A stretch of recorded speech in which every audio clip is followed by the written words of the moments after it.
Hello, in the original video that follows you'll see that this Steinway X player piano had a lid that didn't open at all, so you couldn't tune the piano. My colleagues now modified the lid and done some other modification on the casework too to make it function.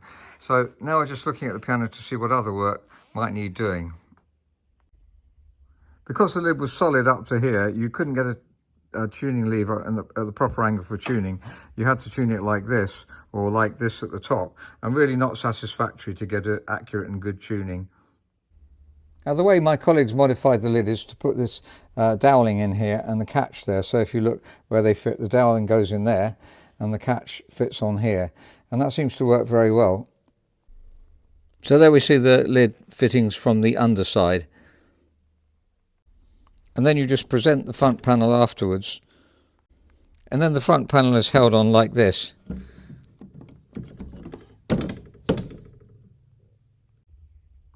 Now because it's not been properly tuned for many years, it has gone a long way out of tune. Because it's a Steinway, you can still tell the chords are more or less as they should be, but it sounds out of tune, especially on the octaves here where the bass crosses over. Really quite unplayable. Down here a little bit better, but it drops in pitch a long way, and we'll see where the pitch is here. So if we look at this C, for instance, that's middle C, that's C above middle C, and that's G. Now I pitch raised the A, and by the way, don't be frightened of pitch raising. If you are frightened of pitch raising, I'm sure you're not, but for those who are, you have to lubricate here ideally, and then you can take the string down, pull it right down and back up, and I've pitch raised this A to a pitch where I think if we pitch raise the rest of it, it will drop to roughly 442. So I pitch raised this to 446, and it should drop roughly, I think, to about 442. So you see that A there, 215 should be 220, and that was 430 roughly. And now I think raising it up to there, if we tune the rest of them, that will drop back down to about 442, which is what we're aiming for. You might be worried about the rusty looking tuning pins here, but from experience, you don't have broken strings unless the string's already broken on the piano, and this has no strings broken on the piano. So that's a general rule to mean that even though it looks rusty, it's not likely to break. Of course they could do if they're quite rusty, and that does happen. My son, who tunes pianos in Marseille, loves to resurrect pianos that nobody's ever tried to work on before, and manages, even if they're a whole tone, 2 tones sometimes below pitch, to raise them up. Again, the sign is if there's no broken strings already, then you're not likely to break any. If you break one, then that's not a problem so much on the Steinway like this, because you may not be able to see here, but the same string goes down and back up again, so you can wind it down on one pin and then wind it back on the other one. So these two would share the same string. And it's important to know that, because you don't have to replace the string. It's much better not to replace the string, because a replaced string takes a long time to settle in. And these are the original strings, and original strings have a special tone to them, I always feel. Don't like replacing strings unless I have to. Let's listen to the tone of this Steinway, for instance. And it just has a quality about it that you don't want to lose. Here's a restrung one that we're working on for a client. We didn't restring it ourselves, but there's quite a lot of extra work to do. Now it does sound very pleasant, and really I think in this case it's just as nice with the new string as it is with the older, but there's a certain difference in tone quality. If you're a tuner, you might like to comment on this. You might disagree with me. Quite happy about that. Go back to the other one. So the new one's not necessarily better, it's just different. If you restring the bass, then you do get perhaps a richer tone, but that's still a very pleasant sound. So there's the newest string on the one we're working on.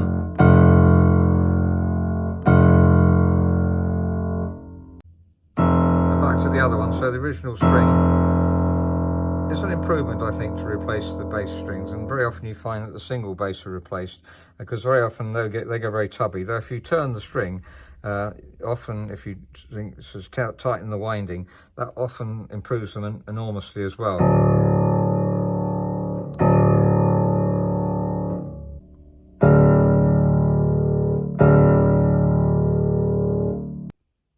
Now, if we look at the hammers in the mid-treble, for the age of the piano, there's not a huge amount of wear. If we look at them carefully, you'll see that it has been played, obviously, and maybe the player mechanism played them. If player mechanisms are played a lot, then they do wear the hammers quite considerably, and you end up with loose hammers. But these are not too loose either. In fact, there's one or two that are too tight.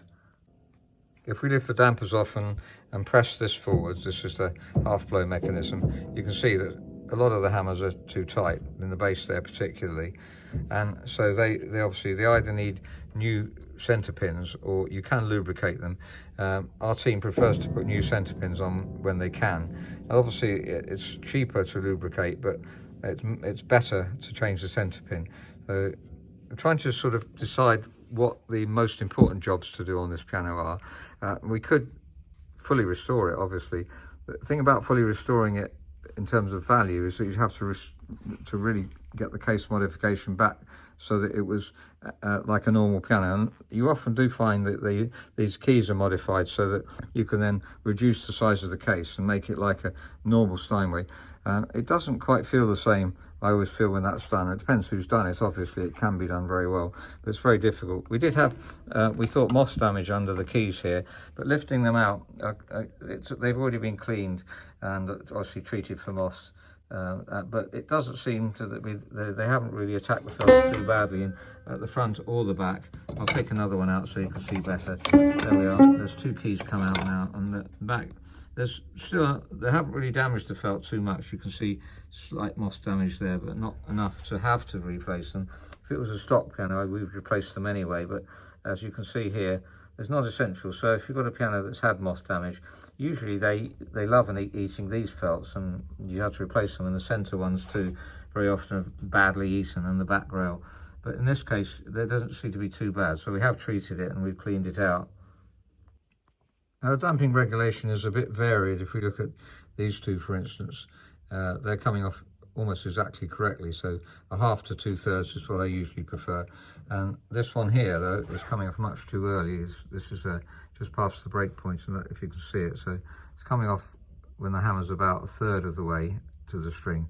So that's too early, really. And obviously, if they get too early, they won't work at all.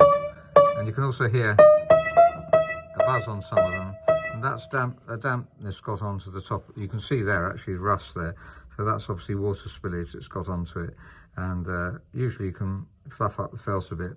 You can replace all the damper felts, obviously, but it wouldn't make that much difference. Another one there. Good damping, and right up to top A here, which is for Steinways. It's such a well-made piano, really. You'll see this assessment sheet on the original video. This is stored away somewhere in our office, and I forgot to bring it with me. So I've just added a few things which I think are the essential jobs. Pitch raising, we mentioned lubricating or recentering the tight hammers. Regulating hole action, now it's available to regulate, as it were, because the top's been taken off. It needs a lot of regulation work to make it work properly, and reweighing the keys, so the key weights were on that original one.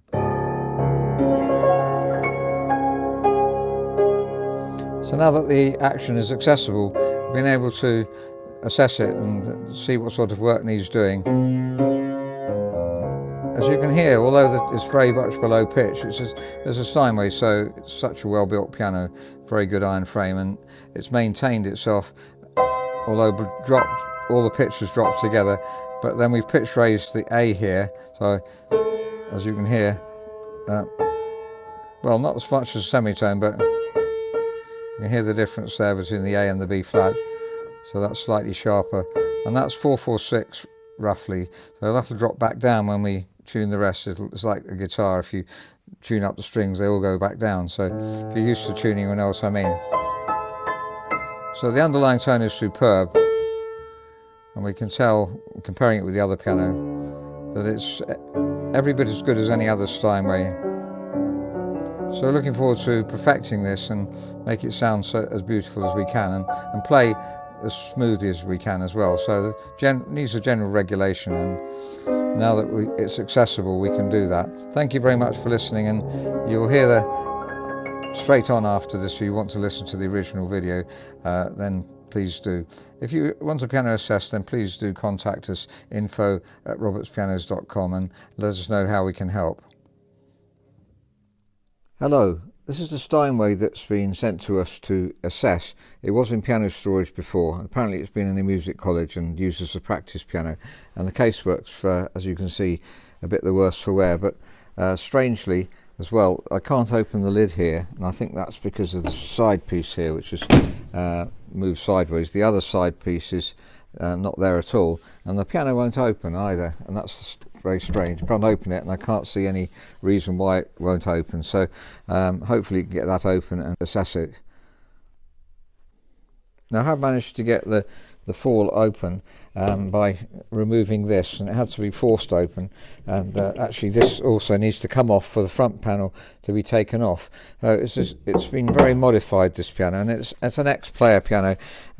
Straight away you can see that because it's very, very wide, and it's been modified in extreme way, as we'll see in a minute. Very good ivory keys, so that's positive, and the piano we'll hear in a minute is surprisingly in tune for not having been tuned, I assume, for ages, because you can't get the top off here.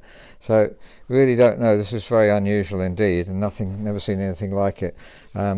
We've tried taking these off. The other side I've taken off to try and get the piano open, and we can't get the piano open. Using a crowbar, we can see that it's not stuck anywhere except at the sides, but the sides are actually moulded on as well. If you look here, this is the whole of the side panel, and it's come kind of integrated in here, and we've taken these off. It hasn't made any difference. So it looks as though it's been modified, kind of the cabinet's been modified without much thought to be able to tune the piano. So it's going to be a very unusual assessment. Really would have to be totally redone. I think it's quite common for X-player pianos to be completely redone, because they're high quality pianos, Steinways, and their player pianos were often the top of the range. So it's worth doing, although it's expensive obviously to do. We did take off these brackets here, by the way, just to see if they were related to the top, but it's glued on, so they made no difference. And we also took off the brackets at the back, and again, no difference at all. It's completely stuck fast, and as I mentioned, it seems to be sort of like part of the moulded on, as it were.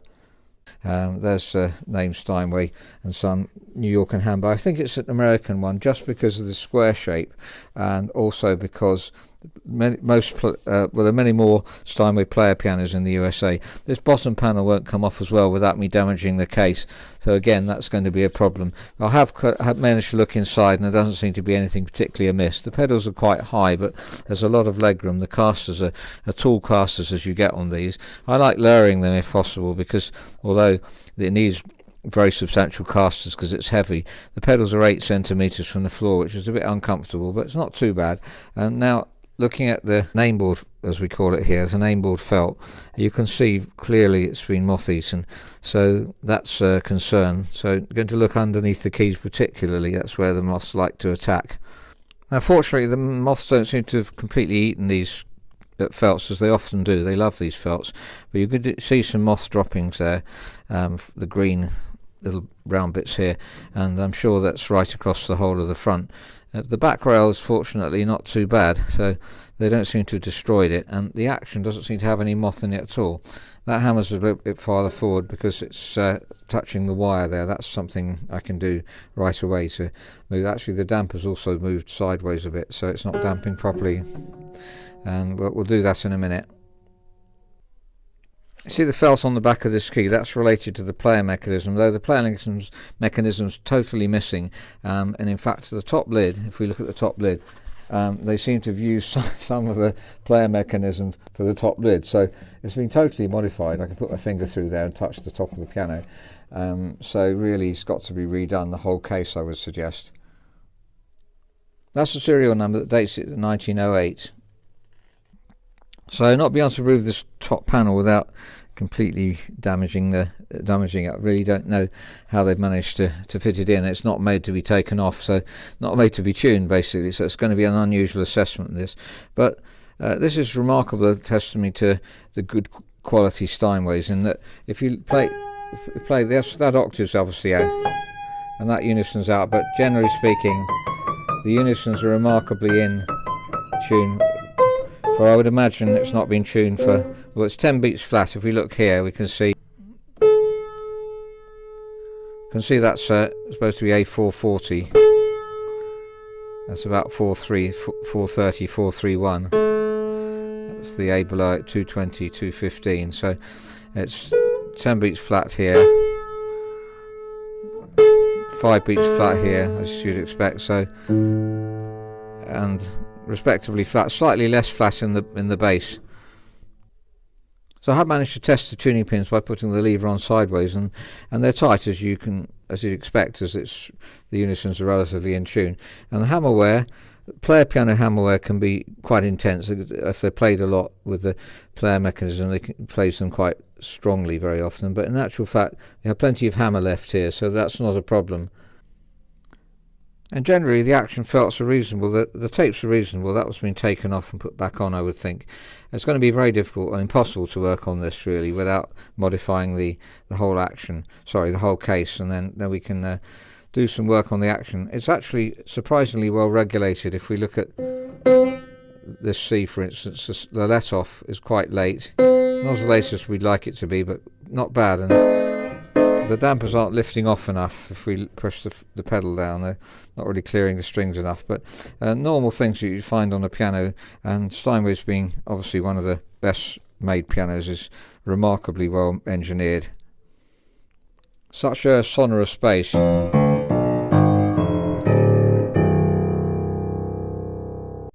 This is a Yamaha U3 in comparison.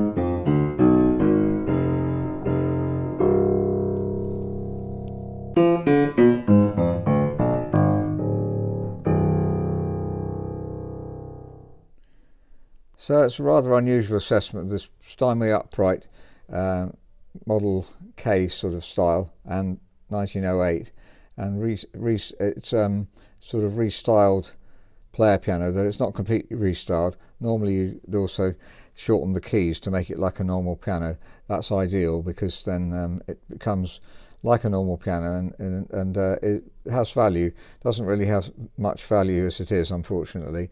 And you can buy Steinway upright pianos for the same price that you would have to pay to completely restore this one, I think, or even less expensive. So we have a couple in stock at the moment. That's the key weighting, which is slightly heavy in the bass, so that's something we're used to having to put right. It's heavy here too, so it's generally on the heavy side, and needs treating for moth. So it's possible to do the work. If you want to do it to resell, it certainly wouldn't be worth doing. So that's an assessment of a Steinway upright piano, ex-player piano, and made in about 1909, with a very strange restyling. No thought given to be able to tune the piano or maintain it. So it really has to be restyled again, made into what, as much as possible, what a normal Steinway would look like. So it does mean narrowing the casework and therefore shortening the keys, but it's quite often done.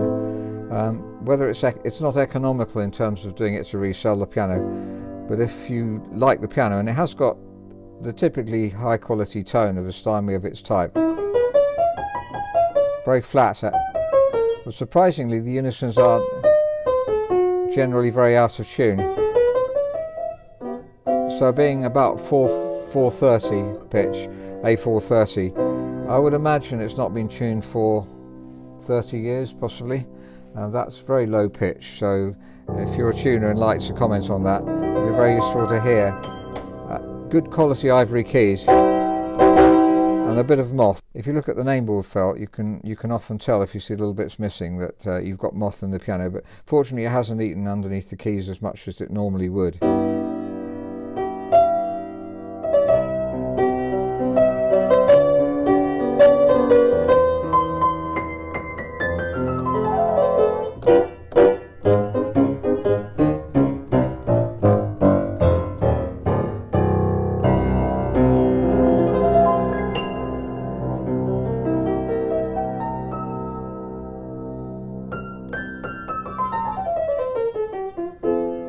These older Steinways are of that period of time, up to possibly 1930s, are just remarkable pianos.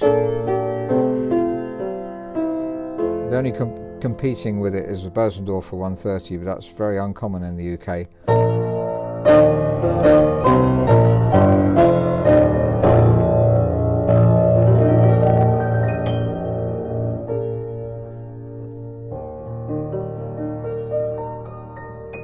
So I say this is a very unusual assessment. If you'd like a piano assessed, if it's a high quality piano, we're really happy to do so and give you the assessment video. Please write to us at info@robertspianos.com. Thank you very much for listening.